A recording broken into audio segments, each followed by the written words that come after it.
Good morning. Thank you for the presentation. The mic is not on. I will turn it on. There it is. Can you hear me? Okay. I apologize for the delay for all of you who have been here on time. I will try to compensate that with a good workshop today. I would like to begin saying Asante. Thank you very much for being here this morning, for sharing this time with us. And I also would like to maybe apologize in advance. I'm Mexican from origin. We speak Spanish in Mexico.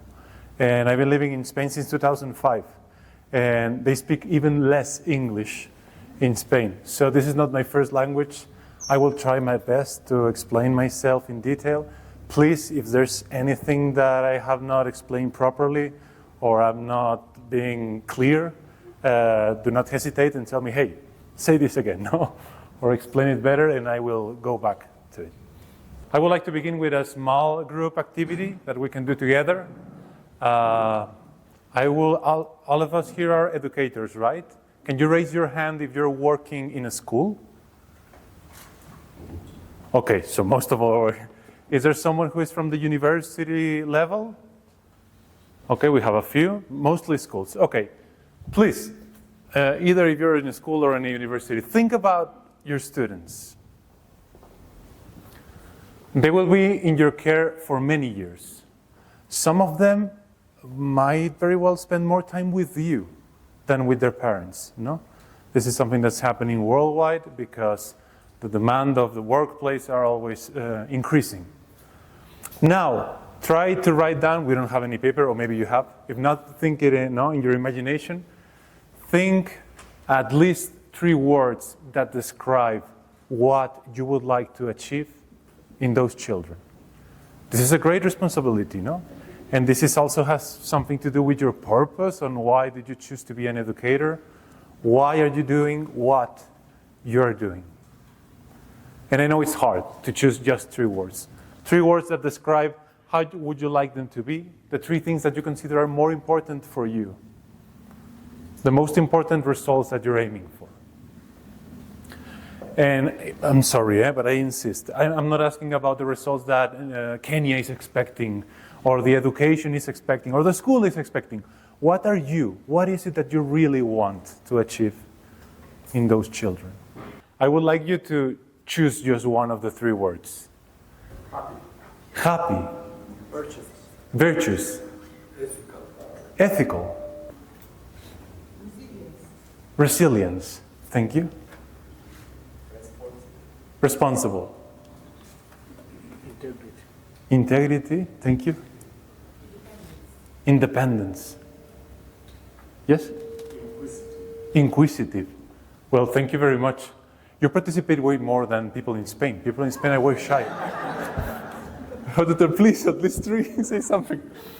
So, I've been doing this at least in 16 countries all over the world. And I think the answers that you have given are pretty much the same.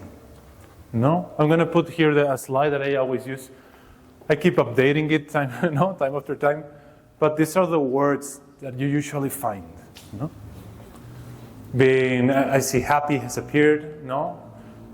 Responsible. Grateful, just, citizens, patient, magnanimous, proactive, joyful, which is happy, related to happiness. They are kind people, respectful, sincere, honest, humble, nice. So, I don't think this might surprise you. No, I think in general, this is what educators say about what is really important for them to achieve. No?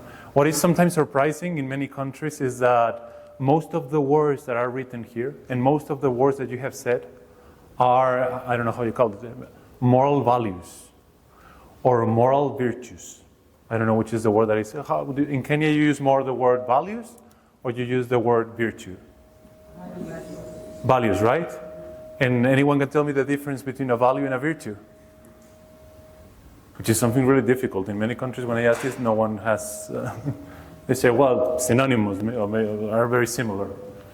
Or maybe they say, no, virtue is a religious word. instead of values being like a lay world. No? But I don't know. It will depend.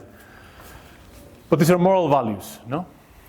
And maybe it comes as a shock when they say, hey, the most important thing in public schools or in private schools are moral values.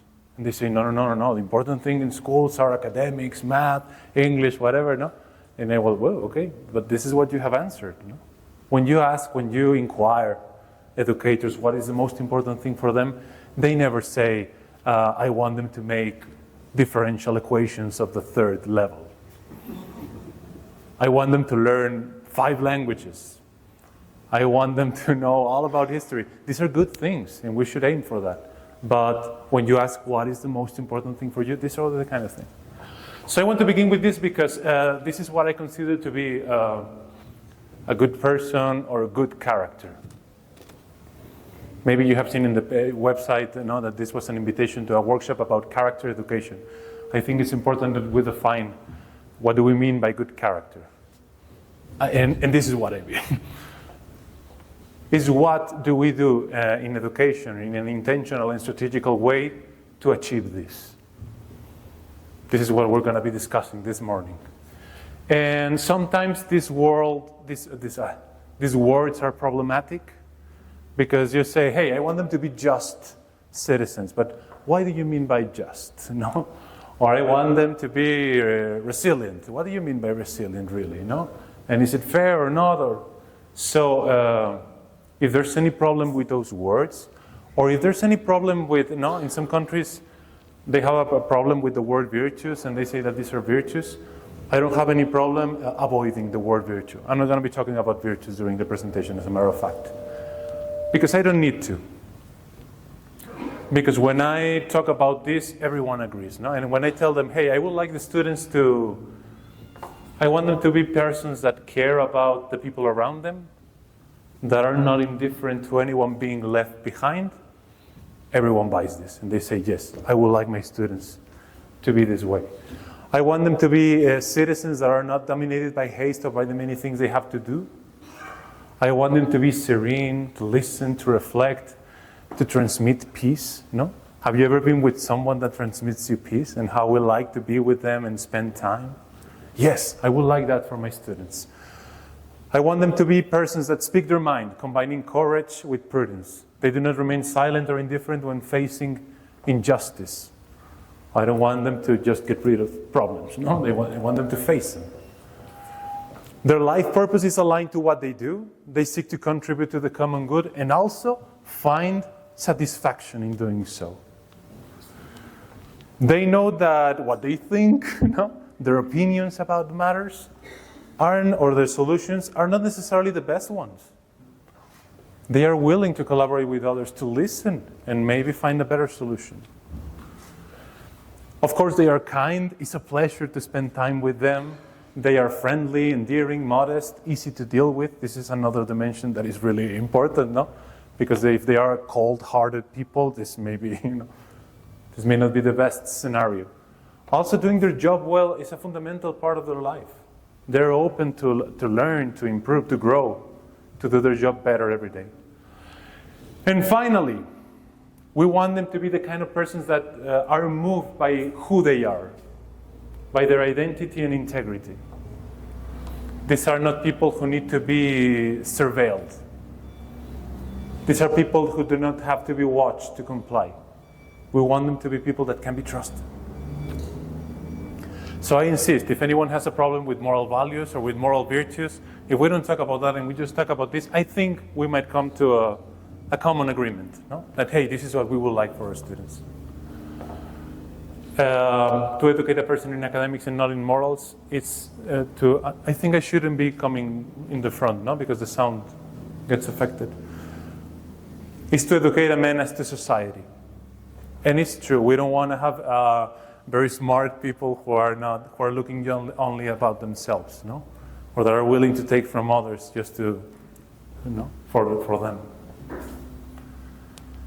And finally, one thing that I think is important or central to the presentation that we're going to be doing today is that you may have heard of other educational movements. Come mostly from the field of character education.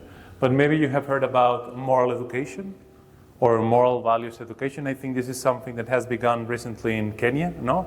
And it's in the competency-based curriculum, no? About values, moral values, etc. Social education or social emotional education is also that is growing rapidly around the world for the last 2 or 3 decades. Also, positive psychology has their own proposal, positive youth development, positive education, or personalized education. So I think one of the biggest problems that we have right now in education is understanding that all of these are more things that you have to add to ordinary education. It's like, hey, we have the ordinary education. We have math, English, science, social sciences, whatever, no? And we need to add character education. And now we need to add emotional education. And now we need to do it personalized education. And then we have, some people understand this as more things that have to be done. And I think that's one of the lies, no? Or one of the fallacies of the thing. Because, hey, can you do good education without taking into account the person? We would say, hey, this is not good education. Without taking into account morality, as Roosevelt said, no. Well, you will have menace for society. That will be a failed education. Can you do good education without taking into account emotions? And this is not something new. Some people think that this is very recent, but since Plato, Aristotle is quoting Plato on how emotions were so important in education. So more than thinking that these are more things that have to be done, all of these are movements that have flourished in the last 7 decades, trying to return something essential that has been lost in education. But this is the essence of education, all of this. So more than adding more things, I think that what all these movements are trying to do is to restore the noble and original meaning of education. And I think that this is something that the government of Kenya is trying to do with the last policy of education. And in that sense, I agree with Marvin Berkowitz, my mentor, that good character education is good education. It's not something else that we have to do. Maybe this, for me, it took me a long time to understand what he really meant by this phrase. But I think this is one of the greatest ideas that he has. And maybe by the end of this morning, we will have it clearer, or I would like to explain it more thoroughly. Very well, and now, coming to the presentation, framing thoughts. We call this framing thoughts because we think that part of the problem that we have in education to promote values, or to promote character, or to promote the growth of the person is the frame. The frame in which we see this challenge. The frame in which we face the problems. The frame that limits us to a certain number of solutions and of things that we can do. It's a very limited frame. It's a frame that we have explored for the last 8 decades, and I think it's already wasted. So maybe it's a little presumptuous of me, but with this presentation, what I will try to do is to open this frame, or break it, and try to see things in a different perspective. I think educators all over the world have their own theory about education. You have your ideas of what is really working, what is not working, which is the problem. The real problem is this, no? So I'm not trying to make you quit your theory or the way you see things.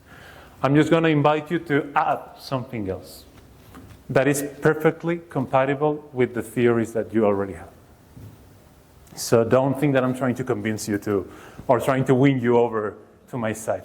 Even though if I win someone and you like it, you're welcome. No, it's fine. But this is not necessary. No? This is an invitation to see things from another perspective. So the first idea, we're looking below the light. I'm going to tell a joke. And I want to say that it's not a funny joke, so don't have great expectations. It's a philosophical joke, okay? So the joke is written in a book called Plato and a Platypus Walk into a Bar. A promising title. And the joke is like this. There's a gentleman walking at night through a park, no? And he's walking, besides the street, and he saw another man looking for something below the light. And he approaches and he says, "Hey, what happened? Did you lost something?" And he says, "Yes, I lost my keys." And he says, "Oh, I'm so sorry. Can I help you find them?" And he says, "Oh, you're very kind. Yes, please help me." And they start looking, and they spend there 2, 3, 4, 5 minutes. And then he says, "Well, we've been looking here for a long time. Are you sure that you lost your keys here?" And he says, "No, I lost them over here." And the other guy stays around and he says, then why are we looking here? And he says, "Because here the light is better." Thank you very much for laughing. No? When I do this with university students, they never laugh. They put a platypus face. No? So even though it's not the most funny joke that you have ever heard, I think it's a powerful image. An image that I'm going to be coming back during the whole morning, no? Which is the light and the darkness with the keys. Number 2, I think that, as you have seen, John has included in the schedule of today a quote that talks about design. We think that a part of the problem is how things have been designed in education. Okay, so I'm gonna do another exercise with you. I'm gonna put an art collection, and I would like one of you to try to guess which is the name of the collection. Okay, this is a challenge. Let's see. Only a very few countries have been able to guess the right name of the collection. So first, we have the wine cups, the thingy to warm milk, the spoon,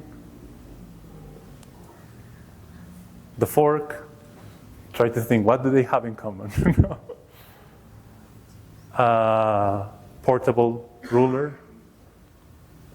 the flat key, the glasses, and finally the toothbrush. So anyone dares to say, which do you think might be the name of this art collection? What do these objects have in common?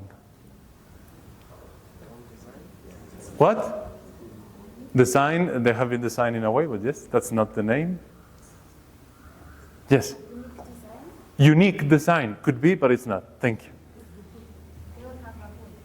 Not have a? Don't have a hole. Thank you, Luis. Frustration. Could be, but it's not. What else? Yes, please. What? Tools. Could be, but it's not. Unusables. Could be, no? It will be hard to use them. A better one? Strange. Could be. Just one more, please. Over here. Unique. Could be, but it's not. I think, no, we have already said that one.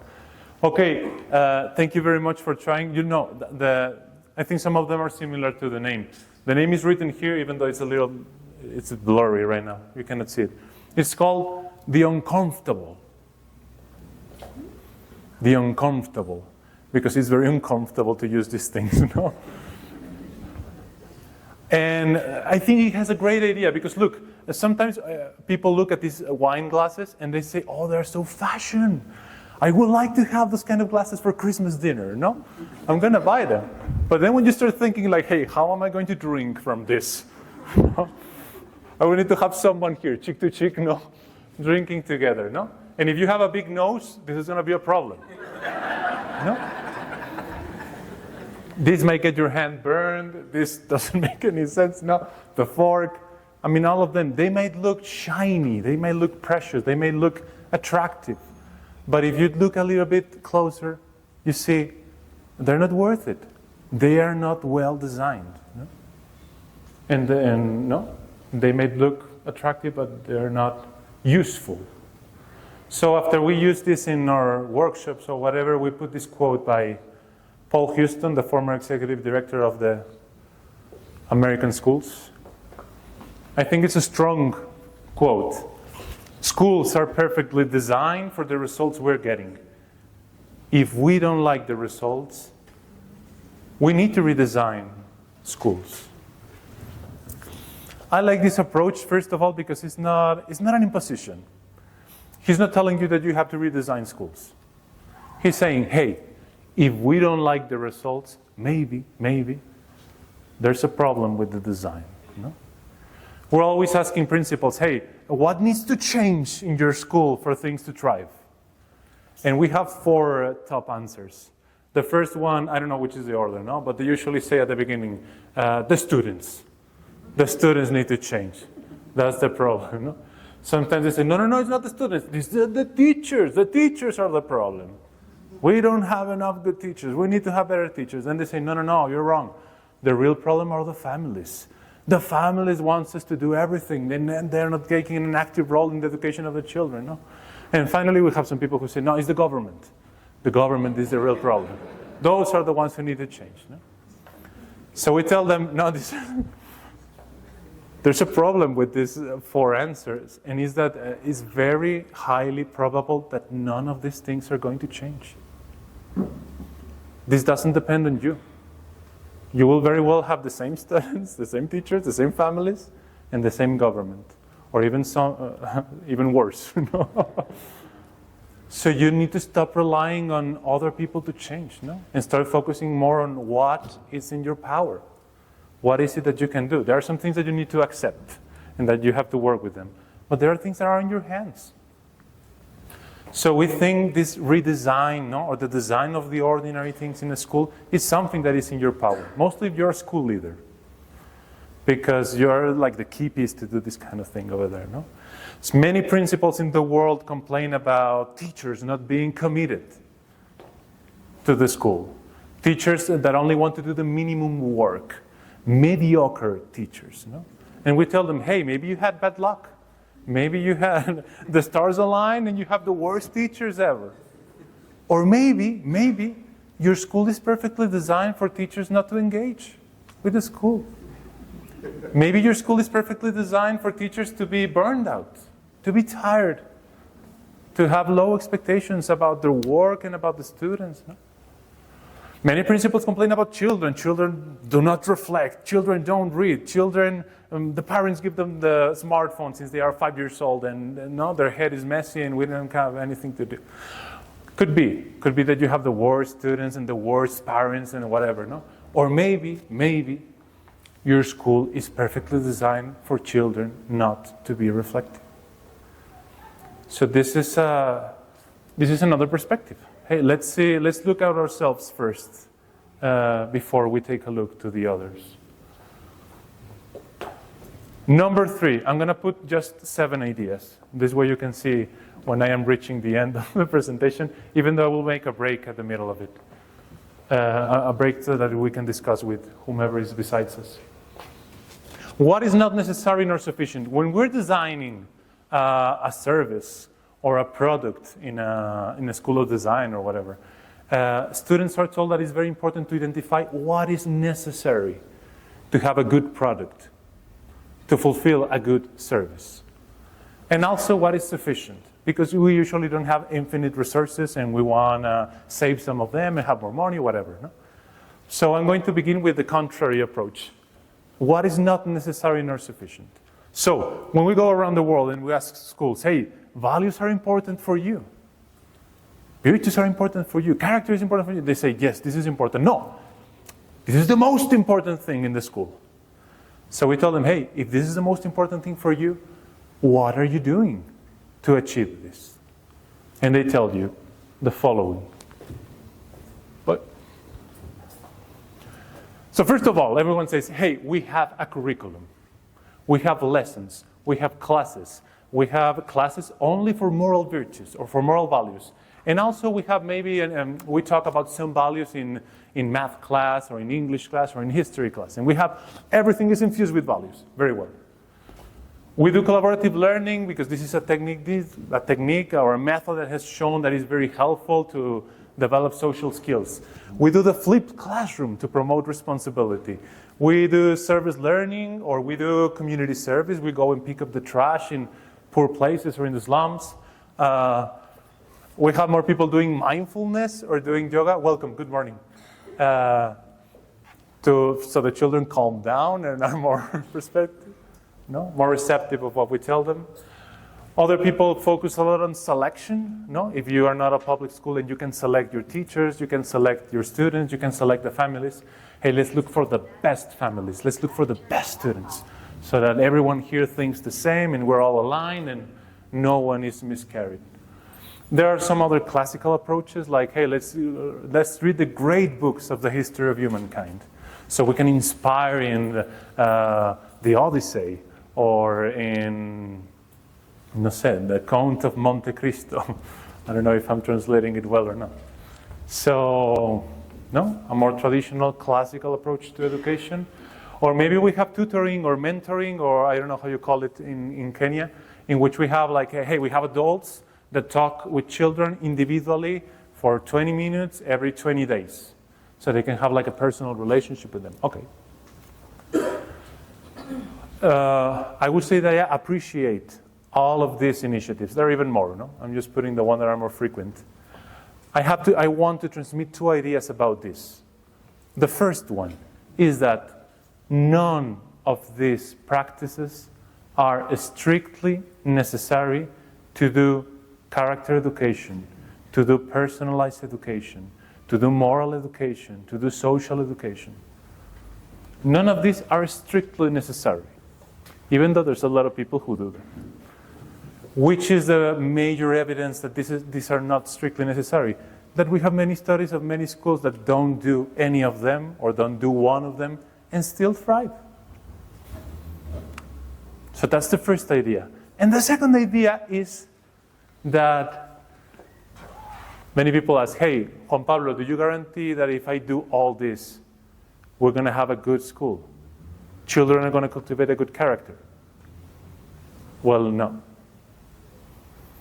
This is not sufficient. There are many schools who do all of this and do even more because they have a lot of resources and they have a lot of people willing to give their lives for their project, and they fail. So, coming back to the idea of the lights and the darkness, what is below the light? That is what usually principals, teachers, and educators are focusing on. The first thing would be, do more. There's a paradigm in education that if we do more things, we're going to be doing better education. And the way in which schools compete among themselves, or the way that they try to show parents that their school is better and they would choose their school, is that we have more programs. We have more activities. We teach more languages. We do more trips, And that doesn't necessarily make you a good school. And what we have found in our research is that sometimes, we have been doing consulting for schools for the last 10 years.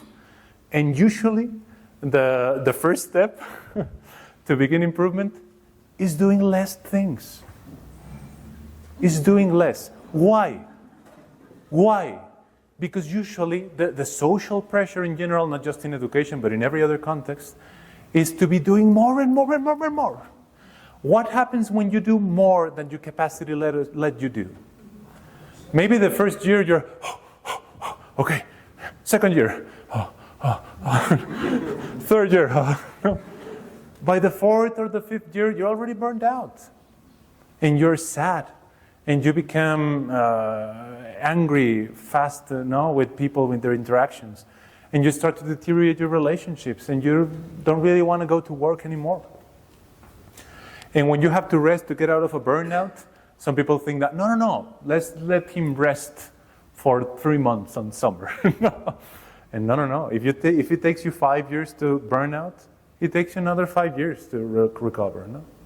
It's not something that no, this is not just something that I need to take a week off in the Bahamas. Do more. Then many people is thinking that, hey, we have not found the method yet. You're doing Kumon. Kumon, are you familiarized with Kumon? This methodology to learn math? No? Kumon is is no longer the best method for math. It's the Singapore method, no? This is what we need to be doing. Or maybe IB, are there IB schools, International Baccalaureate?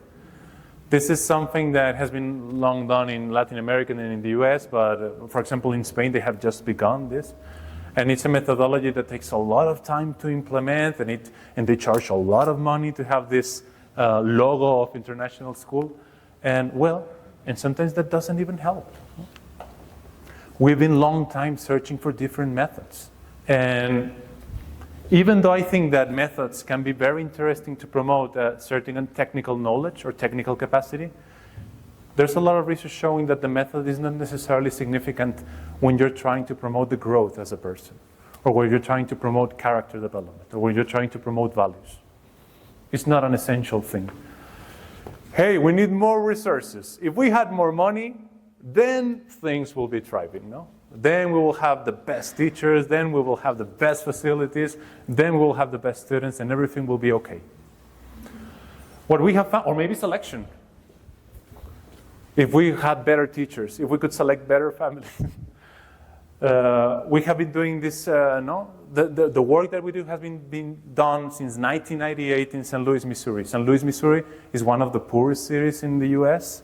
It has a lot of poor schools, a lot of violence, drugs, discrimination, racial discrimination. And when you go into a classroom, you have 20 different colors, 20 different religions, and it's messy. No? So in these public schools that don't have money and that cannot select their teachers, they cannot select their students, they cannot select their families, they have thrived. They have done even better than many private schools that have a lot of money and that have very rich families. So this makes you question ourselves, hey, is this really necessary to have a good school? And finally, many people think this is a communication problem.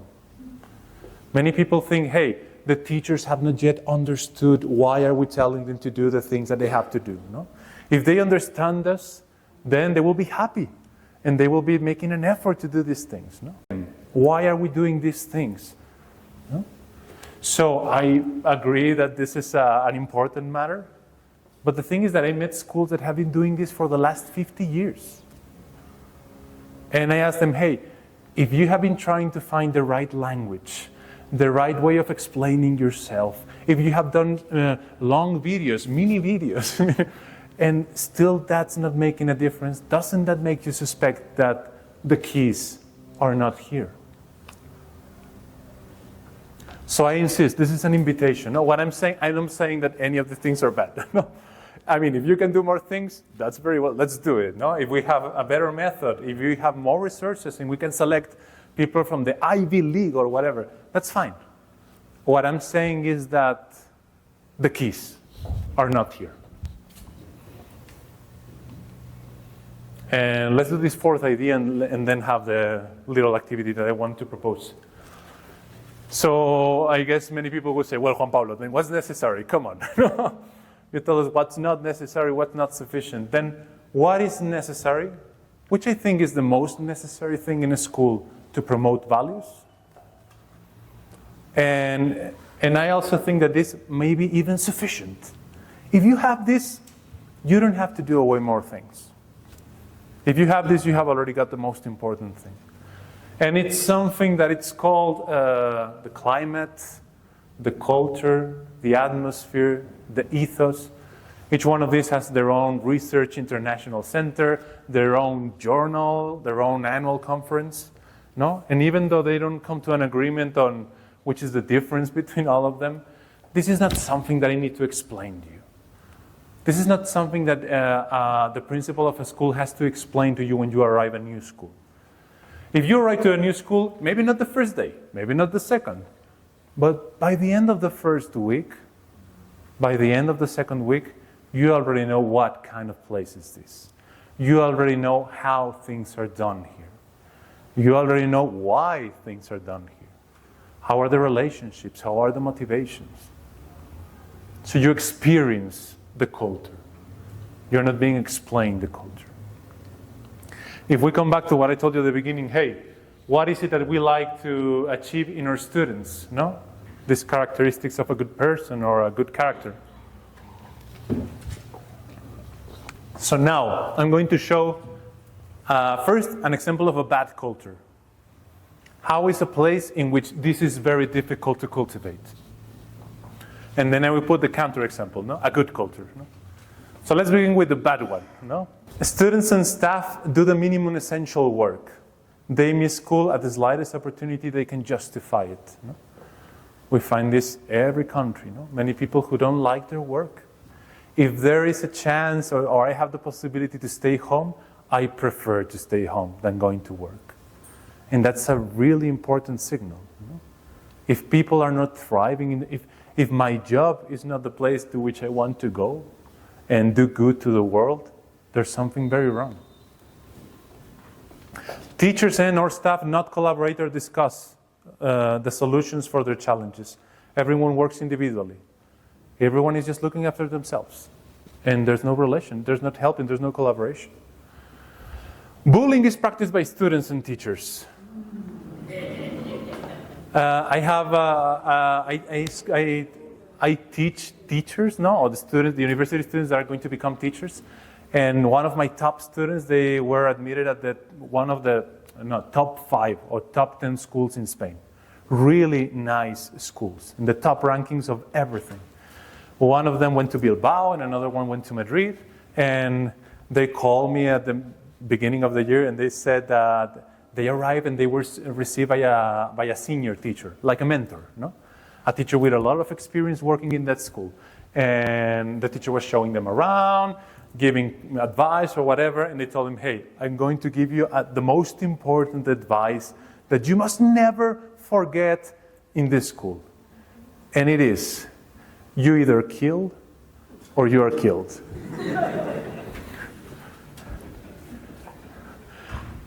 And they were depressed, no? Like, hey, I come to the top school and this is what they tell me. But then when you go and visit the school, you see that this is really good advice. No? Because sometimes we arrive at the schools in which everyone is screaming, no? In which children don't care about anything, and the only way that a teacher can control the classroom is by screaming. No, silence! And threatening and even throwing chalk to them. No? So what happens if a teacher doesn't do that when they arrive at school? That is like this, that has this culture. Well, the principal might go by and they see all the children standing up, making noise and whatever, and they say, hey, this is a very green teacher. He doesn't have experience. He doesn't have authority. Let's take him off and let's look for a more prepared teacher. But no one, it's very important to see that screaming and threatening children is no way of treating them as a person. That's not education. That might be control. But that's not education. And I understand that it will depend on the culture that you're into. No? And maybe this is the only way that you can do things. But we must remember that this is not education. It is well seen to cheat and get away with this. It is something that is admired by students. No? And finally, people in this school do things based on threats, punishments, or on a positive approach, rewards, or recognition. Something that can only be done in a surveillance environment. So there are many reasons why all these things just lower our spirit. Just maybe not, this is not like throwing rocks, no? And that you get injured, you have blood. This is something that hurts your spirit little by little as time goes by. And it takes years. But once you spend there like 5 years in this kind of culture, the teachers are the first ones to wear down. And this is not really helping students neither. So, on the other hand, how is a culture that helps us to thrive, to grow as a person, to cultivate integrity, to develop a good character? Well, I live in a school in which people care for one another with designated times and spaces and activities to meet and share. Not because people are so generous with their time and they have a lot of free time, because there's someone there who intentionally and strategically has designed things in a way for this to happen. Because this is not usually happen by itself. You need to try to do this intentionally. Because if we don't care for one another in the school, if the adults are not the first ones to care for one another in the school, it's impossible for all the other good things of the school to happen. There is time for reading, to reflect, to have conversations. Haste and busyness do not rule the school. There may still be times that we have to achieve, and there are tasks that we have to fulfill, but this is not the rule. Everything can be discussed, every voice is heard, and decisions can be made collaboratively. We can talk about the things that are important for us. There are not taboo topics, which really hurt every community, not only schools. Absenteeism is not an issue. People want to go to school. Teachers want to go to school. Students want to go to school. Because they grow. Because this is helping them. This is doing good to them. We're very fast to think that people don't want to go to school because they're lazy. No? Instead of thinking, hey, maybe it's not a problem with people, they're not lazy. They're just, the school that we have right now is not a school in which people want to spend time. Teachers and staff typically collaborate, working together with openness for learning and to collaborate with each other. Instead of bullying, the veteran students support the new students, taking pride in taking care of them. The same with teachers. Students perceive their teachers as their servants. My teachers are here to serve me, to help me learn more, to develop myself. Academic integrity is the thing that is valued, no? We value the student. I would like to be like Maria, because Maria is studying. He's such a good student. She also helps her classmates. No, she's gonna go to a good university. She's gonna marry a very young, good man, and I would like to be like her. Instead of marrying the guy who cheats and is lazy and is not doing anything. People's motivations stem from their own identity and integrity. Instead of being surveilled, people are trusted in this kind of culture. No? Many leaders all around the world, not only in education but in general, want to avoid risk. They want to get rid of any chance that something bad might happen. We don't want to have any risk chance.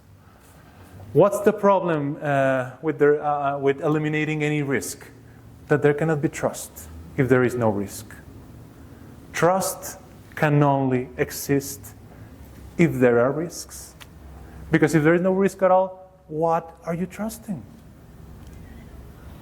So sometimes we don't want to do that, but sometimes eliminating any chance we have everything controlled, everything in position, everything disposed, implicitly and explicitly, you're telling all the people that work for you that you don't trust them. Have you ever been in a relationship in which someone doesn't trust you? Maybe a father, maybe a mother, maybe my wife, or maybe my husband, maybe a friend, maybe my boss. It's a destructive relationship. We need to feel trusted. So, coming back to the darkness and the light and the keys, where do we think the keys are? In who we are, our own identity, in our relationships. How do we relate to one another? What do we mean to one another? Our integrity that we were mentioning at the beginning of the presentation. What really is moving us? Which are our true, our deep motivations? Why are we doing this? If we're here to serve others or just to serve ourselves? If we trust or we do not trust? And finally, peace. If my school is not a peaceful place, it's very hard for everything else to happen. And so in this moment, the image of the light and the darkness is particularly relevant. Because look, all of the things that are here, these are things that you control. These are things that you can demand. These things can be assessed, can be evaluated. All these things can be written in a contract. This is in your power. None of these things can be controlled. None of these things can be demanded. None of these things can be assessed. Or maybe there is a way, but it's very expensive and it takes a long time. None of these things can be written down into a contract. Can you put in a contract that your teachers have to smile to their students? No. But if your teacher doesn't smile, I think everything will go wrong in that school. Can you put in a contract that teachers should have friendship relationship with their colleagues and care for one another? You cannot write that in a contract. But if that's not actually happening, it's going to be very hard for the school to thrive. Can you put in a contract that teachers have an unconditional, caring relationship for each and every one of their children? You cannot do that. However, if your teachers don't actually authentically care for their students, none of the important things of the school can happen. You can never demand this. This, as much, can be an invitation. So maybe one of the epiphanies for this workshop is realizing that this is what actually works, what actually helps to cultivate values in schools. This is the effective way to promote it. And becoming aware also that this is not something that you can demand. This is not something that you can easily assess. Sometimes people tell us, hey, Juan Pablo, this is more, it seems that you're talking more about the values education of the teachers instead of the children. No, this is for the children. No, we're focusing on the character development of students. And yes, but I agree a lot with Tom Licona when he says that the single most powerful tool that you have to impact the student's character is your own character. Either you first worry that your teachers are okay, are well, they have well-being, or they're not going to be able to help students be okay. They cannot supervise the well-being of the students. If your teachers are not actively cultivating a good character, they're not going to be able to help students cultivate a good character. If your teachers are not growing as a person in their job, it's going to be very difficult that they help students to grow as a person being a student. So, teachers are first. Or maybe we as school leaders are first, because also if we want to help teachers achieve this, we need to be the first ones to do this. Gandhi used to say, be the change that you want to see in the world. No? Marvin used to say, be the character that you want to see in your students. No? Michael Jackson said, I'm looking to the man in the mirror. Have you heard that song? No? The man in the mirror. Starting with the man in the mirror. Okay, so let's stop in this point. And I would like now, so you can also have a chance to talk and have a conversation. I would like to propose you a question that you think in reflection for 2 or 3 minutes in silence, and then share with whomever is by your side. And the question is, do you remember this quote by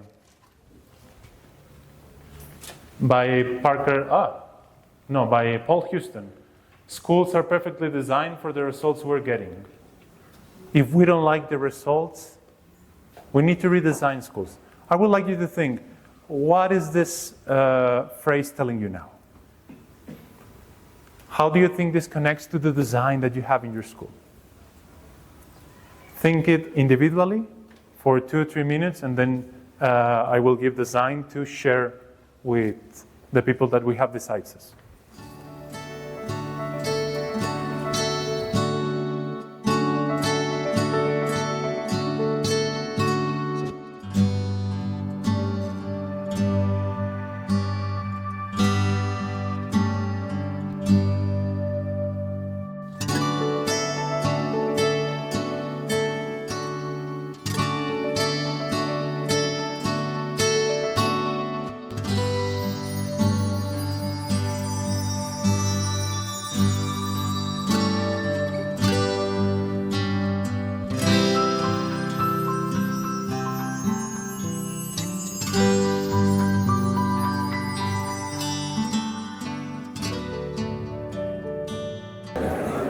Would anyone would like to share what you were having this conversation with your colleague?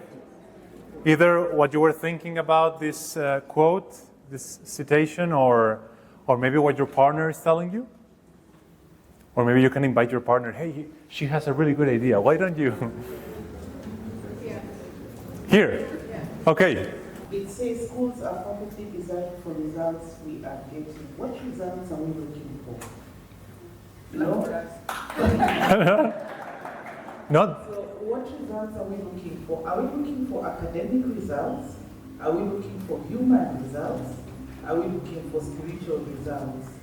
So depending on where you're leaning, more often than not, you go to the point of not liking the results. Designing things in a way in which all the people who live in your community have a voice, and have a voice that can mean something in the life that we share, in the life that we have in common, is without a doubt one of the most important things. But I cannot enter into that today. We do this in our leadership training, hey, how to design things to effectively promote this. But I agree that this is a very important part of it. So let me go fast.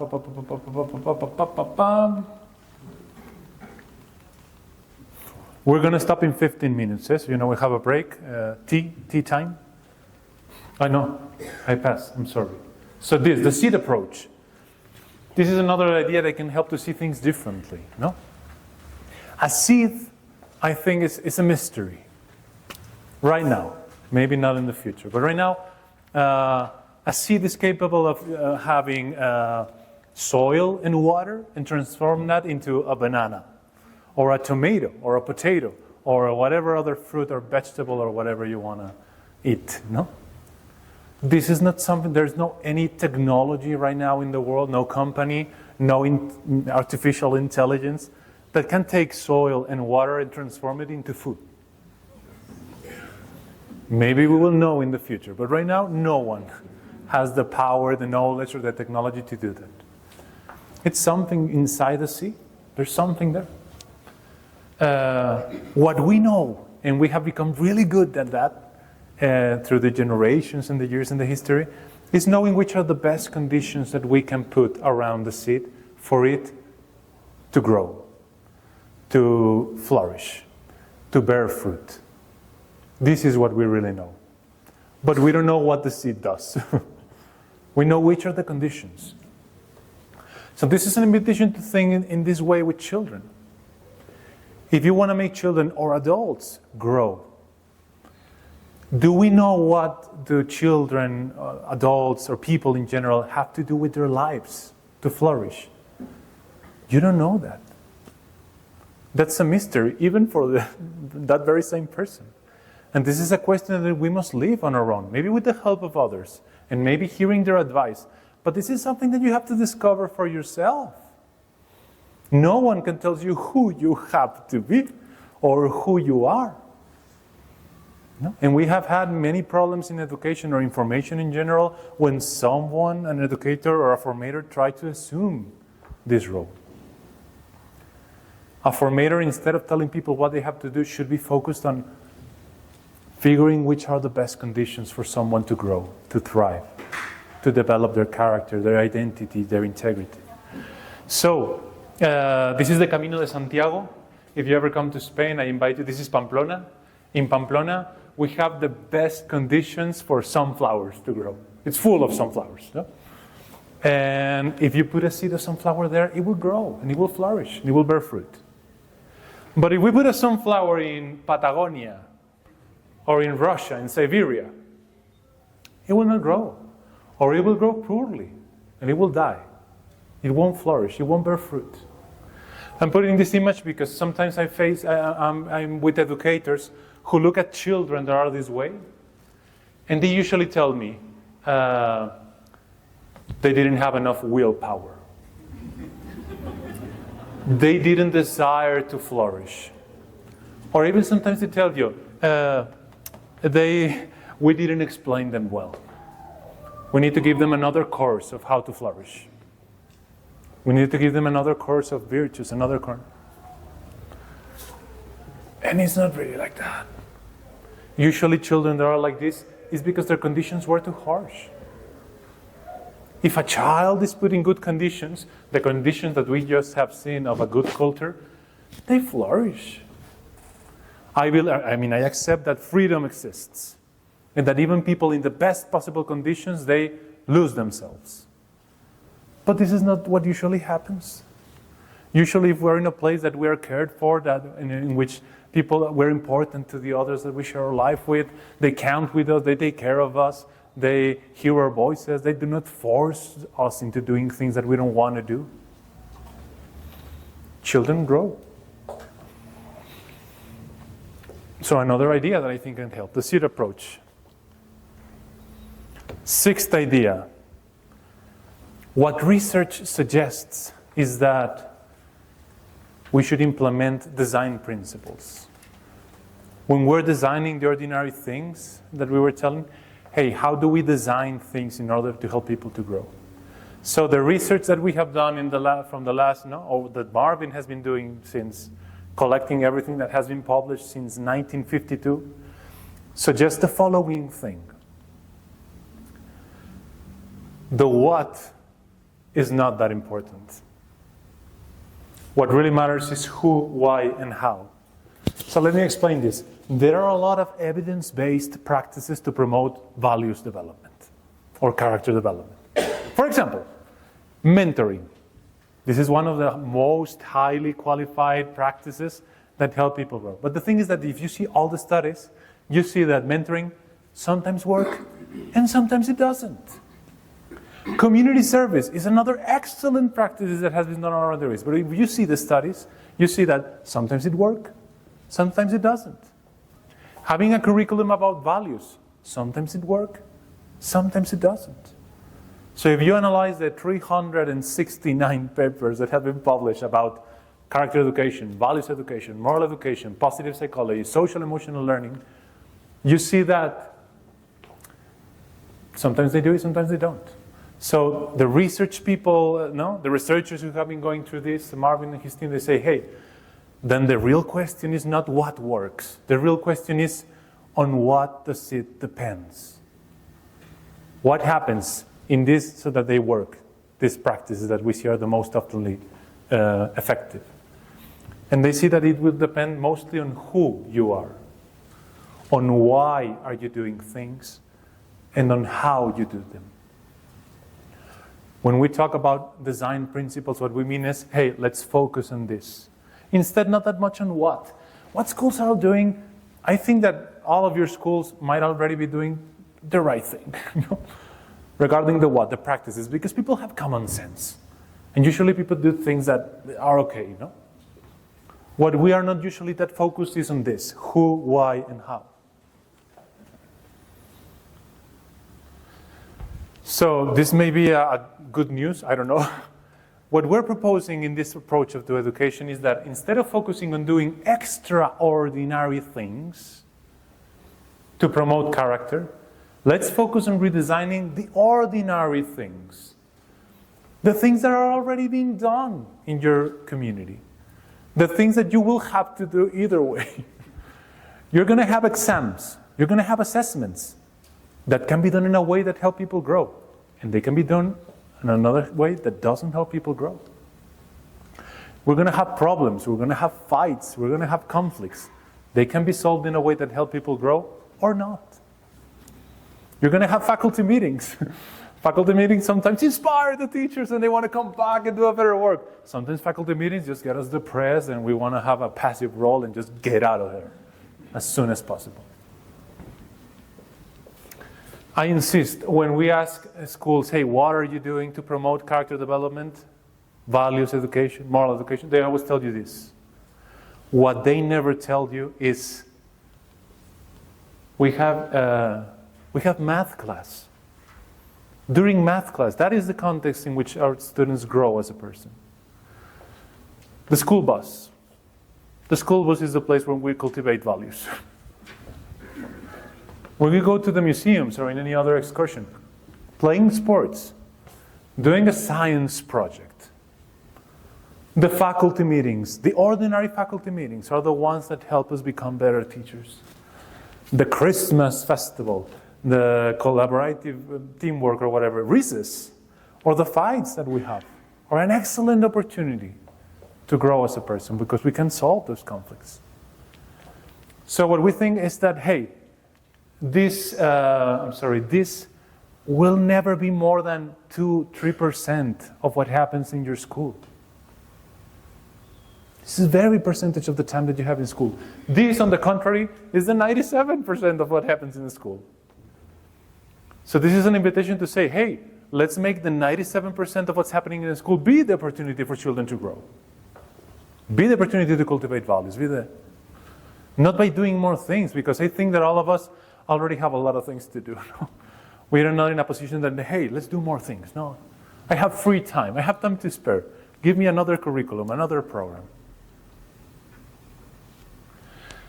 So I believe there are several design principles approach. For me, the best one is PRIME. We have I will talk later in the morning about the PRIME Institute, about the PRIME model. It has 6 design principles. I'm not going to be going into them, but just see gyro, that one of them is empowerment.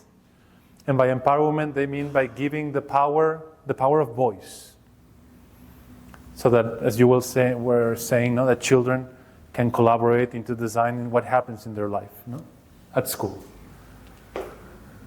And finally, to end up with this presentation, character education is not an option.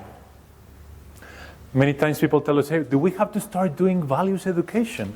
Are you telling us that we must begin this? Do we need to begin doing character education? And we tell them, hey, you're already doing this, whether you want it or not.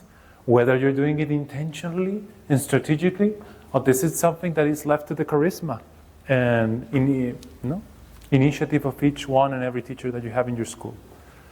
This is unavoidable, inevitable. If you have a chance to read this book, I really suggest it. For me, it's the best book of education in the last 30 years. It's called The Courage to Teach. We do a lot of this book during our training sessions. The first sentence of the book is, we teach who we are. You can be teaching science. You can be teaching math. You can be teaching social studies. Whatever you're teaching, you cannot avoid showing who you are. You cannot avoid teaching who you are. You can pretend for the first week or trying to appear like a very nice guy, but if you're not, children will see through you. They're very intelligent and they find out, And who you are is really going to affect their lives. This is not something that, no, that doesn't matter. No. Maybe this is the thing that matters the most. You cannot not educate for character. Double negative intentional. There is no off switch for character education. They're always seeing us. They're always imitating us. So this is when it comes, this is the harsh part, no? Imagine, have you ever had a conversation with a close friend of yours? Or a family member in which you would try to tell them that they need to improve some of their flaws? This is really difficult. It will depend on the culture, but in general, it's difficult. Imagine telling your brother or your friend or your husband, hey, you need to be more humble. You need to listen. You don't listen, man. You distrust people. You're a perfectionist. You're a paternalist. You coerce people to do your will. You don't forgive and don't forget. You have the need to control everything. You should trust people more often. Well, if this is hard to tell someone that we love and someone that we trust, imagine telling this to your boss. Imagine telling this to the school principal. Or imagine that a student tells this to their teacher. Hey, teacher, you don't listen, teacher, come on. You have to listen, Martin. You need to forgive. We weren't, well, I don't know. So, because of the position that we have, sometimes it is hard for someone else to tell us things like this. Though it is not impossible. There are some cultures that we have seen, school cultures, school climates in which this can happen in a very natural and organic way. And this is something that we should procure, because if not, no? This phrase is amazing. No? Your actions speak so loudly that I cannot hear what you're saying. To all these people who are saying, no, we have a communication problem. The problem is the message. They're not understanding us. We should tell them, well, that could be, but maybe it's that your actions speak so loudly that it doesn't matter what you say. The life that we have is already speaking a lot of who we are and why are we here. So finally, just 1 minute. No, these are you have this in the presentation. We began this at University of Navarra with the Templeton World Charity Foundation. We found this at the Center for Character and Citizenship, as I was telling at the beginning of the presentation. And then we also collaborate with the Association for Moral Education and Fundación Parentes. And I have to go to this side, sorry. If any of you are interested in research, hey, do these guys have studies that show that this is really happening or whatever? Here are some of the papers. These are some of the old papers. We have more recent that we're publishing by ourselves, but I wanted to show some that are not mine, because you're saying, well, what are you going to say? No. And these are some pictures of the trainings that we do, that we have been doing around the world in several countries. As you see, it's a very dynamic, interactive methodology. And I also want to show them because most of the things that we have learned comes from them. No? I mean, we're always doing this, we're always listening. We take a lot of time listening to the leaders, to the teachers. So many of the ideas that I've been telling today are not mine, or not mine alone, are from the educators that we have met around the world. And this is something you cannot see. There's a map mundi behind, though it's very clear. But these are the countries in which we're working right now. The blues are the ones that we're already visiting.